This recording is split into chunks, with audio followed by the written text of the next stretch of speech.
অনেক বাবা মা সন্তানকে বলে, এই তোর স্যারকে পা ধরে সালাম কর, তোর শাশুড়ি পা ধরে সালাম কর, তোর শ্বশুর পা ধরে সালাম কর, এরকম বলে না?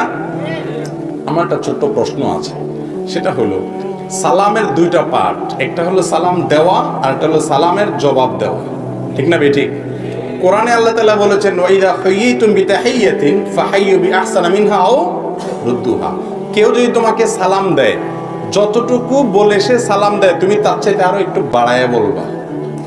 সে যতটুকু দোয়া দেয় তুমি তার চাইতে একটু বাড়ায় দিবা।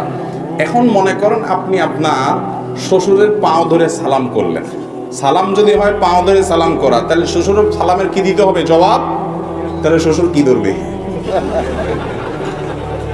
বুঝেন নাই কথা? কথা বুঝেন নাই?